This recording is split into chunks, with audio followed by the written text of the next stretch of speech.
ಕೇರಳದ ಮುಂಡಕೈನಲ್ಲಿ ಸದ್ಯ ಮಹಾ ದುರಂತದಲ್ಲಿ ಕರ್ನಾಟಕದವರು ಕೂಡ ಕೊಚ್ಚಿ ಹೋಗಿದ್ದಾರೆ. ಮುಂಡಕೈನಲ್ಲಿ ವಾಸ ಆಗಿದ್ದಂತಹ ಚಾಮರಾಜನಗರ ಜಿಲ್ಲೆ ತಾಳಘಟ್ಟದ ನಿವಾಸಿ ನಮ್ಮ ಜೊತೆ ಇದ್ದಾರೆ. ತಾಳ್ವಾಡಿಯ ನಿವಾಸಿ, ಅವ್ರನ್ನ ಮಾತಾಡಿಸ್ತಾ ಹೋಗ್ತೀನಿ. ಅಮ್ಮ, ನೀವು ಮೂಲ ಎಲ್ಲಿಯವರು, ಎಲ್ಲಿ ವಾಸ ಆಗಿದ್ರಿ? ಇಲ್ಲಿ ಮುಂಡಕೈಲಿಯ ಮುಂಡಕೈ ವಾಸ ಆಗಿರೋದು 35 ವರ್ಷ 36 ವರ್ಷ ಆಯ್ತು ನಮ್ಗೆ ಬಂದಿಲ್ಲ. 36 ವರ್ಷ ಆಯ್ತು ಬಂದು. ನಿಮ್ದು ಚಾಮರಾಜನಗರ ತಾಳ್ವಾಡಿ. ಈ ಮುಂಡಕೈನಲ್ಲಿ ಏನ್ ಕೆಲಸ ಮಾಡ್ತಿದ್ರಿ? ಎಸ್ಟೇಟ್ಲಿ ಅವರು ಟಿ ಎಸ್ಟೇಟ್ಲಿ, ನಾವು ಟಿ ಎಸ್ಟೇಟ್ಲಿ. ಎಷ್ಟು ಜನ ಇದ್ರಿ ಅಮ್ಮ? ನಿಮ್ಮ ಮನೇಲಿ ಎಷ್ಟು ಜನ ಇದ್ದಾರೆ? 3 ಜನ ಇರೋದು ಈಗ. ನನ್ನ ಮಗ, ನನ್ನ ಯಜಮಾನ್ರು, ನಾನು.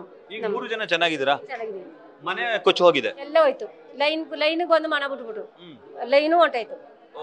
ಲೈನಿಂದ ಬಂದು ರಾತ್ರಿ 1 ಗಂಟೆಗೆ ಇಲ್ಲಿ ಲೈನಿಗೆ ಬಂದು, ಬೇರೆ ಲೈನಿಗೆ ಬಂದು, ಅಲ್ಲಿಂದ 3 ಗಂಟೆಗೆ ಬೇರೆ ತಗೋ 2ನೇದು ಸೀಳ್ ಹೊಡೆದು ಬಂತಲ್ಲ, ಆಗ ಹೋಗಿ ಕಾಡ್ಲಿದ್ದು ನಾವು. ಕಾಡ್ಲಿದ್ದು ಬಂದು 4 ಕಾಡ್ಲಿದ್ದು 4-5 ಗಂಟೆದಲ್ಲಿ ಮ್ಯಾನೇಜರ್ ಮನೆಗೆ ಹೋಗಿದ್ದೇವೆ.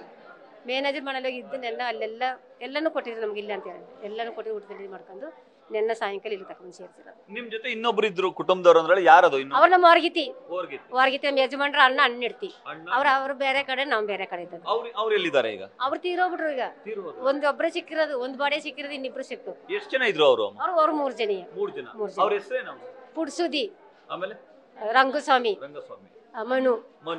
ಅದ್ರಲ್ಲಿ ಯಾರು ತೀರೋಗಿದ್ದಾರೆ ಈಗ? ಅವ್ರ 3 ಜನ ತೀರೋಗಾರ. ಅದ್ರಲ್ಲಿ ಒಂದು ಬಾಡಿ ಸಿಕ್ಕದ, ಪುಡ್ಸುದಿ ಸಿಕ್ಕದ. 3 ಜನ ತೀರೋಗಿದ್ರೆ ಒಬ್ರದ್ದು ಮಾತ್ರ ಬಾಡಿ ಸಿಕ್ಕದ, ಪುಡ್ಸುದಿ. ಇನ್ನು ರಂಗಸ್ವಾಮಿ, ಮನು ಸಿಕ್ಕಬೇಕು. ಅವತ್ತು ಏನಾಯ್ತಮ್ಮ ನೈಟ್? ಅದು ನೈಟ್ ಅಂದ್ರೆ ನಮಗ್ ಗೊತ್ತಿಲ್ಲ. ರಾತ್ರಿ 1 ಗಂಟೆಯಲ್ಲಿ ನಾವು ಮನೇಲೆ ಮಣಗಿದೆ. ಅಲ್ಲ ಮನೇಲೆ ಮಣಗಿದೆ. ನಮ್ಮ ಮಗನೂ ಇದ್ದ. ನಮ್ಮ ಪಕ್ಕದ ಮನೆಯವ್ರ ಮನೇಲಿ ಮರ, ದೊಡ್ಡ ಮರ ಬಿದ್ದು ಅವ್ರ ಒಳಗೆ ಸಿಕ್ಕಾಕಂದ್ರು. ಇದು ಒಡೆದು ಬಂದಾಗ ಬಂದು ನೀರು ಬಂತಲ್ಲ, ನನ್ನ ಮಗ ಹೇಳ್ದ, ಅಮ್ಮ ಬಂದ್ಬಿಡ್ತೀನಿ, ನೀವು ಈಚೆಗೆ ಬಂದ್ಬಿಡಮ್ಮ. ನಮ್ಮ ಎತ್ತಿ ಈಚೆಗೆ ಬಿಟ್ಬಿಟ್ಟು ನಾವು ಈಚೆಗೆ ಬಂದ್ಬಿಟ್ಟು ಅಷ್ಟೇ. ಇನ್ನು ಏನಾಯ್ತು ನಮಗ್ ಗೊತ್ತಿಲ್ಲ. ಆ ರಾತ್ರಿ 1 ಗಂಟೆ ರಾತ್ರಿ ನಮ್ಗೆ ಗೊತ್ತಿಲ್ಲ. ನಾವೇ ಹೇಗೆ ಬಂದ್ರೆ ನಮಗ್ ಗೊತ್ತಿಲ್ಲ. ಹೇಗೆ ಬಂದ್ರಿ ಇಲ್ಲಿಗೆ? ನಾವು ಅಲ್ಲಿಂದ ಮುಂಡಕೈನಿಂದ ರಾಟಪಾಡಿಗ ಜೀಪಲ್ಲಿ ಕರ್ಕೊಂಡ್ಬಿಟ್ರು. ಅಲ್ಲಿಂದ ನಾವು ನಡ್ಕೊಂಡು ಬಂದಿಲ್ಲ. ನಿಮ್ಮ ಮಗ ಮತ್ತೆ ನಿಮ್ಮ ಪತಿ ಹಸ್ಬೆಂಡ್ ಎಲ್ಲಿದ್ದಾರೆ? ಇಲ್ಲಿಯವರಲ್ಲ. ಯಜಮಾನ್ರು ನನ್ನ ಮಗನ ಇಲ್ಲಿಯವ್ರ. ಈಗ ಮನೆ ಎಲ್ಲ ಕೊಚ್ಚು ಹೋಗಿದೆ. ಮುಂದೆ ಏನ್ ಮಾಡ್ಬೇಕು ಅಂತಿದ್ರೆ? ಮುಂದೆ ಏನ್ ಮಾಡ್ಬೇಕು? ಅದು ಗೌರ್ಮೆಂಟ್ ಏನ್ ಮಾಡಿದ್ರೆ ಆಗುತ್ತೆ. ಅವ್ರು ಮಾಡ್ದಂಗ ನಾವೇನು ಮಾಡಕ್.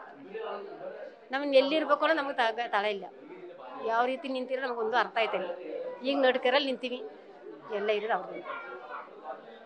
ಇದು ಚಾಮರಾಜನಗರದ ತಾಳವಾಡಿ ನಿವಾಸಿ, ಅಂದ್ರೆ ಕರ್ನಾಟಕದ ಮೂಲ ನಿವಾಸಿಯಾಗಿರುವಂತಹ ಲೀಲಾವತಿ ಅವರ ಮಾತುಗಳು. ನಮ್ಮ ಕುಟುಂಬದಲ್ಲಿ 3 ಮಂದಿ, ಮತ್ತೆ ನನ್ನ ಓರಗತಿ ಕುಟುಂಬದಲ್ಲಿ 3 ಮಂದಿ ಇದ್ವು. ನನ್ನ ಕುಟುಂಬದವರು ಬಚಾವಾಗಿದ್ವಿ, ಆದ್ರೆ ನನ್ನ ಓರಗತಿಯ ಕುಟುಂಬದವರು 3 ಜನ ಕೂಡ ಅಸುನೀಗಿದ್ದಾರೆ, ಕೊಚ್ಚಿ ಹೋಗಿದ್ದಾರೆ. ಅದರಲ್ಲಿ ಒಬ್ಬರ ಮೃತದೇಹ ಸಿಕ್ಕಿದೆ, ಮತ್ತಿಬ್ಬರದು ಸಿಕ್ಕಿಲ್ಲ ಅನ್ನೋ ಆತಂಕವನ್ನು ತೋಡ್ಕೊಳ್ತಿದ್ದಾರೆ. ಅವರು ಕೊಚ್ಚಿ ಕೇಂದ್ರದಲ್ಲಿ ಆತಂಕದಲ್ಲೇ ಕಾಲವನ್ನು ದೂಡ್ತಿದ್ದಾರೆ.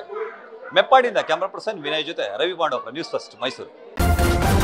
ನ್ಯೂಸ್ ಫಸ್ಟ್ ನಿರ್ಭೀತಿಯಿಂದ ನಿಮ್ಮ ಪರವಾಗಿ.